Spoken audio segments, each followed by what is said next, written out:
Milí psíčkari, som rada, že si môžete vypočuť druhú časť môjho rozhovoru s veterinárkou Máriou Poláčkovou z projektu Veterina inak, pretože v ňom rozoberáme ďalšie dôležité témy. Prvou je obezita, alebo prečo sa niektorí haukáči podobajú viac na taburetku ako na psov, či čo môže spôsobiť prázdninový pobyt u starých rodičov. Ozrejmime si aj ďalšie mýty, ktoré kolujú medzi psíčkarmi a povieme si o zaujímavých workshopoch a webinároch. Na kurzoch prvej pomoci sa majitelia učia, ako pomôcť svojmu miláčikovi, kedy je nevyhnutné volať veterinárovi, hoci aj o 2:00 v noci, a kedy ešte netreba robiť paniku. Na záver otvoríme aj tému, ktorá je pre všetkých majiteľov ozajstným strašiakom a každý z nás dúfa, že ten deň, kedy sa nás bude týkať, nikdy nepríde. Rozhovor začíname obezitou a tentoraz sa vopred ospravedlňujem za zníženú kvalitu zvuku. Toho sa možno môžeme dotknúť. Môžeme. Obezita, riešite to? Veľmi často, takisto. Je to zase veľmi tenký ľad, lebo v tomto prípade je to skôr sa to dotkne toho majiteľa, než tomu psovi to jedno. Je veľmi niekedy... A myslíš, keď príde ako obezný majiteľ? Nie, strandujem teraz, no. Často sa to stáva inak. Hej, že zase aký pán, taký pes. Veľmi často sa to stáva ako... možno tí ľudia si to nevedomujú, ale nie tak myslím, ale väčšinou fakt, keď príde mladý športový pár, tak majú väčšinou vymakanú borderku, alebo proste nejakého lovečáka, alebo proste niečo, že sú tip-top, vidíš, že chodia behať, vidíš, že proste, že super, celá rodinka sa hneď vidíš životný štýl proste. Hej, a potom zase samozrejme, keď príde nejaký senior, ktorý už aj on sám má problém s pohybom, tak väčšinou ten psík pri ňom tak akože, hoď aj mladý, akože musí byť starý, ale už len tak ako predsúpkáva. Je to proste, samozrejme, ten pes je obrazom vášho štýlu života. Áno, a preto hovorím, že vždy si vyberajte to zviera tak, ktoré vám bude sedieť do vášho štýlu života. A v tomto vlastne tú obezitu by som len chcela povedať, že ak aj pridávate nejaké pamlsky, niečo, na každom obale je kalorická hodnota a máte tam odporúčané množstvo, koľko toho môžete dať. Na piškotách nie je, že koľko. No, ale je tam kalorická hodnota, to znamená, ak viem, že môj psík má dostať určitý počet kalórií alebo určitú dávku krmiva za tento deň, tak to sa počíta energetická hodnota, ktorú má dostať jedlo za ten deň. Čiže ak ja mu chcem, že ho cvičím napríklad, to je v pohode, a chcem mu pridať, tak musím mu brať z bežného krmiva. Takže, alebo proste áno, že jednoducho nie je to dobré, že vlastne mu dám ešte o to naviac, lebo to sa potom na ňom odzrkadlí. A tá obezita je problém pre toho psa? Lebo Určite. ja som teda dosť o tom počúvam, priznám sa, mám aj kamarátky veterinárky, aj úplne v iných ambulanciách, tak akože často to riešime my, že sa mi tak sťažujú, alebo teda tak vzdychajú, že dnes tu zase bol jeden pes, inak to musím povedať minule.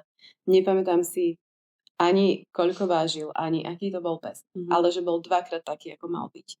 A že to bol naozaj problém pre toho psa, že ten pes proste ledva chodil, že oni úplne na to pozerali, sestra aj s doktorom, že to nemyslí vážne.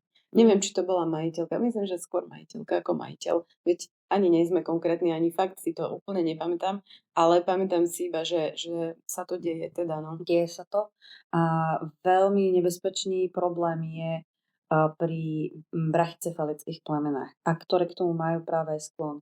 A možno si videla, veľmi často sú na obrázkoch mopsy. Áno. Hej, má to takú hlavičku a také telo vyzerá to už jak taburet, pomaly. Podnožka. A potom sú to napríklad ešte kavalieri, kavalier King Charles Spaniel zase väčšinou, lebo sú to veľmi dobré psíky. Kupujú si to starší ľudia, alebo ľudia k rodine, k deťom a tak ďalej. A ten psík tiež proste má 8 rokov, 80% kavalierov má proste kardiomyopatie a problémy so srdcovým svalom, ako tak, proste majú to vrodené. Čiže keď sklbíš, že je to proste psík, ktorý má krátky nos, problém so srdiečkom, nevie dobre dýchať a do toho je 2-krát taký veľký, to je, že smrteľná kombinácia. Je tam už fakt, že hazard s tým zdravím. A to niekedy fakt, napríklad mopsy sú veľmi špecifické. Sedím si v kuchynke, pijem si kávu alebo obedujem a akurát že počuješ, že do čakárne, v čakárni počuješ len taký zvuk, že a to však Dobre si to napodobnila, áno, evidentne. presne vieš, že tam máš proste brachycefalického mopsika, jemne obezného, ktorý má ešte problém s obštrukčným syndromom niekde, ktoré by si zaslúžil vyriešiť. No a, hej, a No. aký je na to taký recept, vieš? Ja viem, že to nevieme teraz vyriešiť, ale možno proste, ako majú ľudia odolať tomu zvieratku, vieš? Lebo ja si myslím, že môj názor je, že sa to často deje presne preto, že tí ľudia na tie zvieratá nemajú čas napríklad. Alebo ako vravíš, starší ľudia sa ťažšie hýbu, hej, no nejdu s tým som 5-krát denne vonku, to je jasné. A proste oni mu chcú doprieť nejakú, vieš, radosť. Nie, Áno. podľa mňa to je preto. A potom ho proste vykrmujú, že nech sa teší z toho jedla. Ako to? Čo by mali robiť inak? Vieš, povedz, akože... Ak im to, ono to paradoxne robí najväčšiu radosť tým majiteľom. A ten psík sa na nich, keď aj dostane 30 palmoskov, vždy sa na nich bude takto pozerať, keď budú oni zrovna niečo jesť. Tak akože odporúčam určite jednoducho aj stiahnuť tú krmnú dávku. Ak fakt neviem tomu odolať, veľmi často ku mne chodia ľudia, ktorí akože majú, že ja neviem, sú single alebo niečo a odišli niekde, ja neviem, na dovolenku a vrátili sa, že bol u rodičov a že proste mi pribral 3 kg. Starší proste ľudia majú k tomu taký sklon. Či už s vnúčatami alebo s tými psami, to je veľmi podobné. A je tam veľký problém toho, že môj otec to robil sám. Hej. Ja vždy, keď prídem k našim domov, tak môj pes si ma absolútne prestáva všímať. Hej. Ja som pre neho už nič, pretože sedí s otcom v kuchyni, pozerá na ňo a môže môjmu otcovi povedať 30 krát, proste nedávaj mu od stola, lebo jednak máme naučené, že nehovorím, že ja svojmu psovi nikdy nič nedám, že kus šunky alebo niečo také, hej, že ako to, ale postavím sa a vždy mu to dám do tej misky. Ja ho proste nekrmím pod tým stolom a môj otec to robí proste, že stále. A ja už neviem, ako mu to niekedy mám povedať, že mu tým akože škodí. Hovorím, že keď raz budeš mať vnúča, nedaj Bože, by mala, neviem, nejakú proste, ja neviem, diabetes alebo proste fakt, že nejaký zdravotný problém a ti poviem, nedávaj mu to, tak pre teba to znamená, že mu to fakt nemáš dávať. Chcem aj, hovorím, apelovať na ľudí, ktorí, možno aj to je taký jeden z mýtov, hej, že psovi ľudské jedlo neškodí. Je to najväčší zdroj alebo najväčšia časť dôvodu, prečo tí ľudia navštevujú potom veterínu. To znamená rôzne pankreatitídy, rôzne hnačky, zvracania, čokoľvek a je potrebné si uvedomiť aj to, že ten pes sa počas života mení. Že ako mladý toho zvládol o mnoho viac, pomaly vám strčil hlavu aj do nákupnej tašky a vyžral vám pol nákupu, kým ste boli neviem kde chvíľku. Ale keď bude starý, tak mu to isté, alebo aj kúsok napríklad, či už syra, masla, masti, slaniny, neviem čo, môže spôsobiť vážny zdravotný problém, akým je napríklad fakt pankreatitida alebo zápal žlčníka a podobne. Ale to je to isté, keď si to premietneme aj u starých ľudí. Takisto, keď si mladá, tak dáš si, ja neviem, kačku s lokšou, zaleješ masťou, asi v pohode. Ale keď máš 80-ročného človeka, tak proste mu nedáš bočík, lebo vie, že mu bude strašne ťažko a bude mať bolesti a bude sa s tým trápiť, aby to strávil.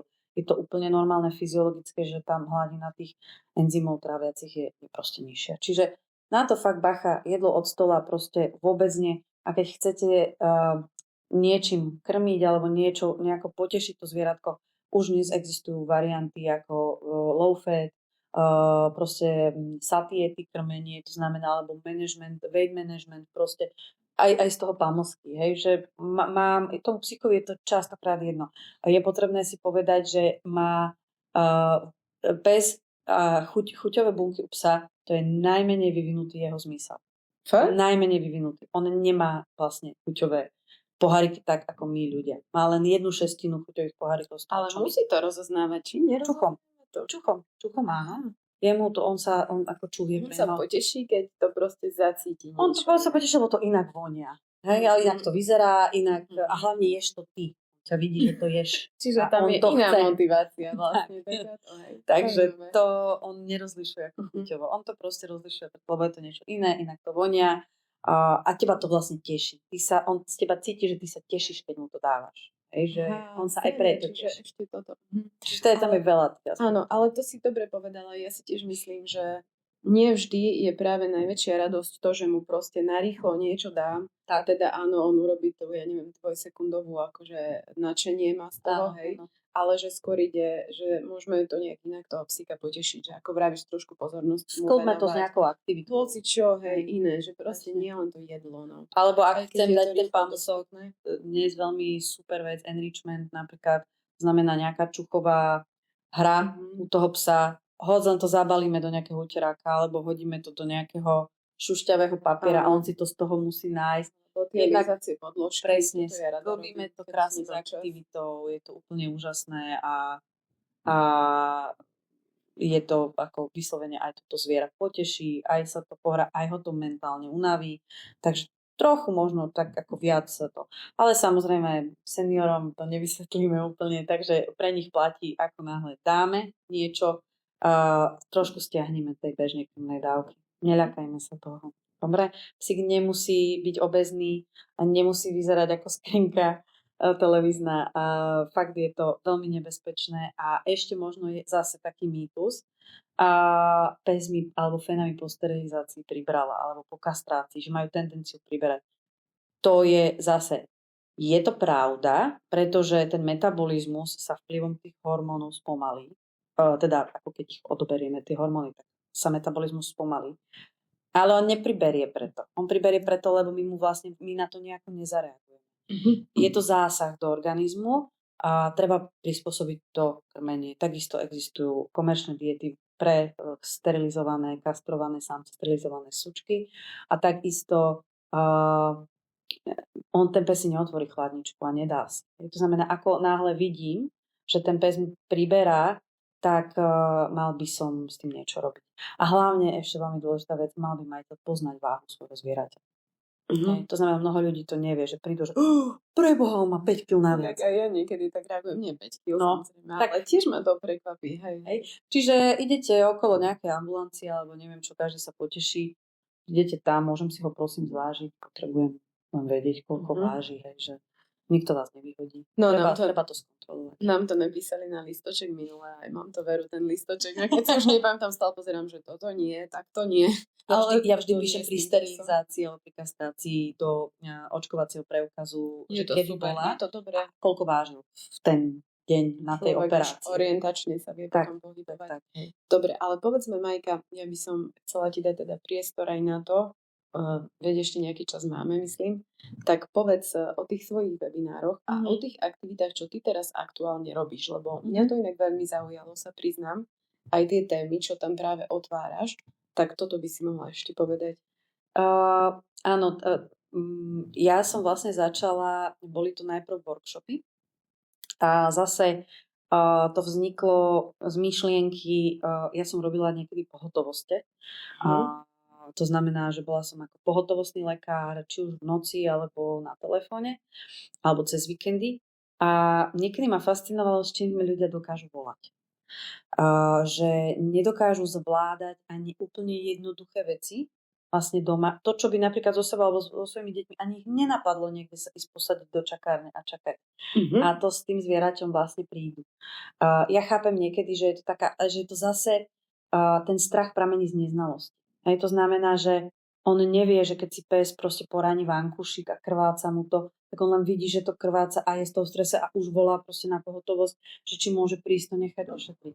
Keby si rezala chlieb a porezala by si sa na prste, tak si to strčíš pod vodu, zalepíš si to a proste vieš, že do nejakých 15 minút by to malo prestať krvácať. Hej, samozrejme, veľmi, veľmi to krváca, tak vieš, že pozrieš sa na to, asi by to trebalo šiť. Hej.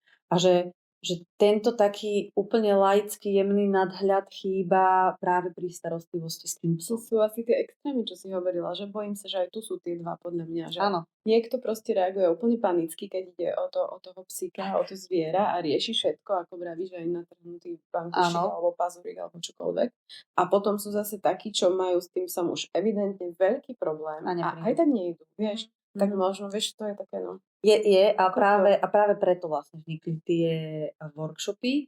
A teraz tým, že som čoskoro budem mamou, tak som to pretavila do webinárov, pretože tie workshopy ma bavili z toho hľadiska, že jednak som sa s tými ľuďmi videla face to face, bolo to úplne niečo iné, malo to na 99%, kde som prišla do ktorého mesta, pretože sme s týmito workshopmi prešli od východu po západ. My sme boli snáď v 20 mestách, aj v Čechách sme boli a bolo to super, lebo je tam perfektná atmosféra, stretnú sa ľudia, ktorí majú rovnaké koníčky a tak ďalej, hej, proste kvôli tým svojim psíkom tam sú a mohli si vždy všetko ošahať, hej, mohli sa pýtať a bolo to veľmi príjemné. Pre istotu ty si povedala, hej, že je to teda webinár prvej pomoci alebo workshop. Webinár, áno, hovoríme o webinári alebo workshope prvej pomoci pre psov. Áno.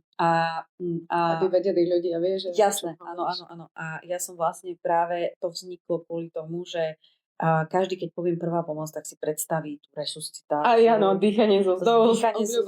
Ale to je, že mizivé percento toho, kedy to ty fakt využiješ, hej, že ja teda dúfam, ale častokrát, hej, proste k tomu až tak nedochádza. Ale prvá pomoc je hlavne to, že ty vieš, kedy máš už ísť k veterinárovi a kedy ešte nemusíš robiť paniku. A hlavne prvá pomoc je aj to, že ty si v takom akože kľude, že toto je len porezané, toto je len proste má nejakú boliestku a tak ďalej. Hej, že my vlastne začíname v tej prvej pomoci fyziológiou psa. To znamená, že toto už mnohých ľudí hrozne baví, pretože my tam hovoríme o bežných veciach, ako ten pes má vyzerať, ako má mať teplotu, ako má dýchať, ako má byť srdce, kde to vieš vyšetriť, ako to ty vieš nahmatať. A je veľmi zaujímavá hneď prvá otázka moja, keď sa opýtam, že koľký z vás merali svojmu psovi teplotu? A tých rúk akože je veľmi málo hore. Že to fakt akože sú ľudia, ktorí napríklad už sa dlho venujú kinológii alebo psičkári a tak to áno. Ale bežný majiteľ akože že vôbec, a prečo? Koľkokrát ste merali sebe, keď vám niečo bolo? Že je to parameter, ktorý, ako spoliehať sa na suchý nožtek, to tiež sme v oblasti mýtov. Áno. Hej, to vôbec nie je ale pravda. Ale ako indikátor to nie je dobré. Taký francúzsky buldoček bude mať suchý nos vždy. Má popraskaný. A skôr horúci. Áno, jasné, akože skôr je to o tom, že ty keď si toho psíka pritúliš, tak ako možno cítiš, že je horúci. Ale zase je to také veľmi odhadové, hej, že jednoducho fakt, že postav si ho niekde, odmeraj mu teplotu, je to nebolestivý, rýchly a lacný úkon s digitálnym teplomerom, máš to za minútu, vieš proste, že to, ale hlavne musíš vedieť, že ten pes má 39 normálnu teplotu. Že do 39 je normálna teplota. Že nie, že namerám 39 a hneď volám, že ideálne ráno o druhej, že preboha, môj pes má 39 a poviem, áno, ale to je akože v pohode. Hej, že áno. Takže treba vedieť, že kedy je a zase a toto učíme vlastne, aby tí ľudia boli viac v pohode, že dobre, síce áno, má hnačku alebo vyzvracal sa, ale nemá zvýšenú teplotu. Prijíma potravu, je aktívny a tak ďalej. Všetky tieto parametre, čiže začíname od veľmi jednoduchého až potom po presne bežné stavy, akože ako zvládnuť základnú hnačku, ako zvládnuť zvrácanie, ako zvládnuť, keď ho bodne hmyz, keď je prehriatý. A zase, hej, aj tú prevenciu sa dotýkame, aby k tomu vlastne nedochádzalo, ale aj hovoríme, čo už s tým, aby k tomu došlo. Čiže toto je ten základ a potom vlastne tá posledná časť už sú tie kritické stavy, ako je dusenie, krvácanie, zlomenie. Čiže keď už človek reálne zasahuje nejakým keď už človek musí zasiahnuť, alebo mal by, a ušetrí tým čas, kým sa dostane k veterinárovi a vie zasiahnuť. A je to vlastne rozdiel častokrát medzi životom a smrťou toho zvieraťa, že aspoň niečo musím urobiť, ale aby som to vedel urobiť dobre. Takže, lebo keď ideš máš vodičák, hej, tak všetkých u nás učia prvú pomoc, aspoň základnú s ľuďmi, ale dnes má toľko ľudí, psov a majú ho ako členov rodiny, ako svojich fakt, že najbližších parťákov, tak hovorím, že toto je veľmi dobrý koncept toho, poďte sa naučiť, ako mu pomôcť. Aby ste si to v živote nevyčítali. Že ste urobili všetko preto, aby to bolo fajn a zároveň, aby ste to urobili správne. Určite, súhlasím, úplne veľmi pekná. Čiže toto, len teraz sme to pretavili do tých webinárov, ktoré sú zase na druhú stranu super v tom, že môžu sa ozvať ľudia z akejkoľvek časti Slovenska, Čiech, môžu sa pripojiť, môžu si to potom samozrejme aj pozrieť zo záznamu, keby aj nestihli byť v tom čase online. A tým pádom je to akože pre každého, aj či ste začiatočník alebo pokročilý psičkár, tak je to úplne, že v pohode. A už teraz máme aj veľa videí, máme vlastne celé je to vlastne zostavené tak, že vám v podstate nič ako nejako neunikne. Viete si to všetko pozrieť, viete si to vyskúšať doma na svojom psovi a tak ďalej. Čiže je to veľmi interaktívne. A zároveň sa môžu pýtať vždy, hej, proste zapnú si mikrofón, opýtajú sa, čo chcú, ako keby sme boli spolu. No a posledné teraz, ako som si všimla, že ľudia sa veľmi boja hovoriť o tej poslednej veci v starostlivosti o zviera a psa, ale aj o mačku, a to je eutanázia. A je to zase nejaká taká mierne tabuizovaná téma, alebo nepríjemná, a samozrejme my ľudia máme k tomu skončenie nepríjemné, o tom sa nerozpráva. A ja si myslím naopak, že o tom je nutné rozprávať. A mám veľmi dobrú kamarátku z východu, spolu študovali na gymnáziu a z nej sa stala vlastne docentka psychológie. A tak som ju oslovila, že či by sme nešli do tohto ako projektu nejako spolu. A práve budeme mať teraz takú premiéru. My sme, keď sme začínali ešte s projektom Veterína Inak, mali sme taký jemný malý stream na Instagrame už raz spolu na túto tému. A to bolo tiež už veľmi vtedy zaujímavé. No a teraz sme povedali, že poďme z toho urobiť ako vyslovene webinár, kde ona bude mať svoju časť vyslovene zameranú na ľudské prežívanie. A ja budem mať svoju časť veterinárnu, kde budem hovoriť o tom, ako to prežíva to zviera, čo sa vlastne deje, aby ten majiteľ bol pripravený na to, ako to bude prebiehať, na čo všetko má ten majiteľ právo sa v tej ordinácii opýtať, čo následuje potom a tak ďalej. A možno aj taká rada pre či už absolventov, lebo inak na vysokej škole to sa neučí, čo je si myslím, že veľmi chyba, že vlastne nepripravia tých študentov na to, ako reagovať v týchto kritických situáciách, čo je veľmi dôležité v ordinácii, hej, že ako sa s tým majiteľom rozprávať, ako byť citlivý, ako zvládať jednotlivé typy tých osobností tých majiteľov, lebo potom sa to prenáša aj na nás a my si to berieme domov a už potom z toho sú iné problémy, ktoré veterinári majú. Čiže je to aj také možno pre kolegov, ako správne pristupovať k tomu celému, aby to bolo pre všetkých také čo najmenej stresujúce a traumatizujúce. Ja poviem len, že je to podľa mňa úžasné, že aj túto tému ste otvorili, lebo myslím, že to sa naozaj týka takmer všetkých psíčkarov a je to veľmi citlivá téma. Veľmi a ľudia sa toho veľmi boja, ako ty vravíš. Ja len možno tak na odľahčenie, ja napríklad odpadávam v ambulanciách veterinárnych, hej, lebo mne jeden psík umrel tragicky, nemusela som riešiť eutanáziu, ale bolo to možno ešte horšie, no asi horšie teda. A odvtedy teda ja odpadávam a vždy to aj mňa prekvapí, hej. Je to veľmi milé, keď ty chceš vlastne pomôcť tomu veterinárovi a zrazu si tak, že a teraz oni len sa ma pýtajú, je vám zle? Nie. A potom oni, že povedzte, lebo keď nám tu odpadnete, to bude horšie. Tak už hovorím hneď, keď mi je zle, asi budem odpadávať, no tak už tam nabiehajú s čokoládami väčšinou sestričky. Je to veľmi milé.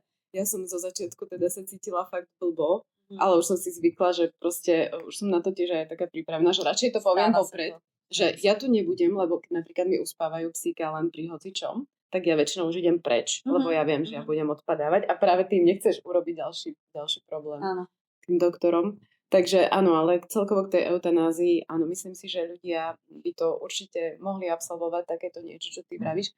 A ja trošku mám taký pocit, len z toho, čo som ja sledovala na tom vašom teda internete, teda na internete, na tej vašej stránke a tak, že ono to možno nie je až také strašidelné potom v reáli. Je to pravda? Ako myslíš tá eutanázia? Hej, že mi to, vieš, prišlo, ako ste to tam, možno ste to vy naozaj tak tam dobre popisovali, nie je to ten webinár, len taký, vieš, ten úvod k tomu. Áno. A práve som z toho získala pocit, že možno je naozaj dobre, keď to ľudia absolvujú, práve preto, že možno si myslia, že to je v skutočnosti ešte horšie. Ako to v skutočnosti je? Ľudia sa hlavne boja svojich vlastných emócií a častokrát sa ma pýtajú, ako ten pes bude reagovať. Každý pes, keď ho zoberieš k veterinárovi, aj na bežné očkovanie, reaguje strachom, lebo je v inom prostredí, cíti iné pachy, jednoducho si to takto nejakým spôsobom má to v sebe takto zakodované, že jednoducho ide sa mi niečo diať, bojím sa. To znamená, aj v tej poslednej fáze má ten pes strach. Ale je zase je nutné povedať, že mnoho veterinárov, keď má dlhodobých klientov, nemá problém napríklad prísť aj k ním domov. Alebo sú aj na väčších mestách, alebo aj dokonca aj na dedinách. Keď máš známeho toho veterinára, no čuj tu, Janči, už akože s tým mojim psom, počúvaj, nedošiel by si ku mne domov. Je to o mnoho lepšie, ten pes je vo svojom prostredí, s ľuďmi, ktorých pozná a tak ďalej. Je to pre ňo samozrejme menej stresujúce, ale keď aj k tomu dojde, že tí ľudia nechcú doma, nemajú možnosť a tak ďalej, vždy je dobré sa aj na to pripraviť, zobrať si niekoho so sebou napríklad, alebo niekoho, kto mu bude oporou a hovoríme, alebo budeme hovoriť v tom webinári o to, že prebieha to vždy každá jedna eutanázia. Ono, keď si tak zoberieme, aj každé jedno usmrcovanie zviera podľa zákona prebieha tak, že najprv musí to zviera stratiť vedomie. Či už na zabíjačkách, či už na bytunku, alebo aj vo veterinárnej praxi. To zviera sa najprv zbaví vedomia. To znamená, že sa ako keby naspáva na operáciu. Aj to znamená, tá prvá fáza je len tá, že my ho dáme do narkózy. A pri tej prvej fáze je dobré, aby ten majiteľ s tým zvieratkom bol. A hlavne, ak je na veteríne. Pretože zase to zviera, vy ste pre neho stred vesmíru. Vy ste jeho celý život. A ja hovorím, vám celý život venoval a vy, čo mu môžete posledné dať, je, keď už vidíte, že sa trápi, že má bolesti. A jednoducho už sme urobili všetko, lebo v dnešnej veterinárnej modernej medicíne nie je problém, aby sme zviera udržiavali, aby sme ho dopovali liekmi proti bolestmi a operáciami a tak ďalej. Ale je tam vždy tá miska váh, čo už je etické a čo už trošku preháňame a zasahujeme až príliš do toho bežného života. Hej? Čiže a hlavne aj z finančného hľadiska, samozrejme. Takže ak už sa zhodneme na tom, že prišiel ten čas, tak je vždy dobré, aby aspoň v tej prvej fáze ten človek pri tom zvieratku bol. A keď to zviera v kľude zaspí, ten majiteľ môže opustiť ambulanciu, ak sa necíti na to. A ideálne je aj pre kolegov, aj o tom budeme rozprávať, aby si všetky veci vyriešili ešte pred týmto samotným aktom. To znamená, či nejaký účet, vysvetliť tomu majiteľovi, čo sa nastáva potom, aké má možnosti a tak ďalej. Potom pristúpiť k tomu aktu a ak to všetko vlastne veterinár je uzrozumený, čo má s tým pozostatkami robiť. Majiteľ takisto, ak sa cíti majiteľ, odchádza. Ak chce byť s tým zvieraťom až do toho konca, zase mu treba povedať, čo nasleduje, ako to bude vyzerať, ako to môže prebiehať. Tam sú rôzne biologické veci, ktoré ten majiteľ v tom tej celej situácii nemusí úplne dobre znášať a chápať. A takto sa k tomu treba staviať. Takže je to veľmi, veľmi tenká vec a veľa ľad a je potrebné sa k tomu fakt veľmi citlivo postaviť. Ale je to super podľa mňa, že sa to zase robí také celé citlivejšie aj s ohľadom samozrejme na to zviera, aj s ohľadom na toho majiteľa. Je úplne výborné, že je niečo také, ako napríklad vy robíte tie webináre. Je veľmi dobré, že sa vôbec otvára tá téma. Určite. Lebo veď podľa mňa veterinári, čo ja sledujem, už dlho apelujú na to, že proste tí ľudia tam majú byť s tými zvieratkami. Že je to hrozné pre tie zvieratá, keď tam nie sú. Asi nemáme viac času, chceš povedať? Ja len už len jednu vec, že teraz ako rozbiehame ten webinár, tak mnoho ľudí mi píše rôzne veci a rôzne príbehy a veľa ľudí mi aj píše, že oni nevedia, či by to zvládli a že oni asi pri tom nechcú byť, že ich to hrozne akože bolí, že by to nezvládli a tak ďalej. A potom je tá druhá skupina ľudí, ktorí píše, že už to absolvovali a nemohli tam byť, nezvládli to a majú výčitky z toho, že to neurobili. Čiže to je zase taký ten morálny apel možno na tých ľudí, ktorí si myslia, že to nezvládnu, ale pre to svoje zviera, aby to spravili, pretože potom z toho budú mať výčitky, že ho tam nechali samé. Čiže aj potom proste je dobre sa o tom, proste si o tom aspoň popremýšľať, že síce áno, som slabý, asi by som to nezvládol, ale čo keď potom ma viac budú ničiť tie výčitky, že som mu nepomohol. Čiže to sú všetky takéto veci, o ktorých sa budeme rozprávať na najbližších webinároch a teda budeme mať k dispozícii aj psychologického poradcu, aby to mohli ľudia konzultovať. Poslednú vec poviem, že z toho aj čo hovoríš mi, v každom prípade mi príde super, keď človek proste má tú prípravu, že áno, že vieš, keď je nejaká možnosť sa na takú situáciu pripraviť, tak už to ti pomôže. Určite. Minimálne zase psychicky, že už budeš vedieť, že vieš o tom niečo a máš šancu sa s tým lepšie možno vyrovnávať potom, alebo predtým, alebo počas toho. Ale povedz úplne na záver, prosím ťa, kde ľudia môžu nájsť teda tieto informácie? Ty máš určite aj nejakú svoju stránku, sociálne siete, pokojne povedz. Veterina inak, keď si zadáte do Google, tak vám vyjde www.veterinainak.sk Tam sú všetky vlastne informácie o tomto, či už Instagram Veterína inak, Facebook Veterína inak, podcasty Veterína inak, kde preberáme takisto rôzne témy, ale som veľmi rada, že som mohla byť ja som hosťom v nejakom takomto podcaste, že ho teda nerobím ja. Je to veľmi príjemné byť takto hosťom. No a pre Bratislavčanov tak aj otvárame, dúfam, na jar tohto roku centrum Veterína inak, alebo Veterína inak centrum, kde sa budeme budeme pokračovať ďalej v týchto edukačných aktivitách, budeme sa stretávať, budeme to také komunitné pre tých psíčkarov, ktorí budeme pre nich rôzne aktivity, rôzne vzdelávacie akcie, ale hlavne bude to zamerané na pohyb a prevenciu a rehabilitáciu a celkový takýto akože well-being tých zvierat. Áno, tak ja sa veľmi teším. Ja predpokladám, že s Devonom a teda asi s druhým som vás potom navštívime. Prídeme pozrieť. Tie webináre ma tiež akože celkom oslovili, sa priznám. Tak teda dúfam, že aj iných, že poslucháčov, divákov, že sa potom tam pozrú na to. A tebe prajem do budúcna, aby všetko teda si zvládla, aby tá tvoja životná zmena prišla nieko tak smooth, hladko, vieš?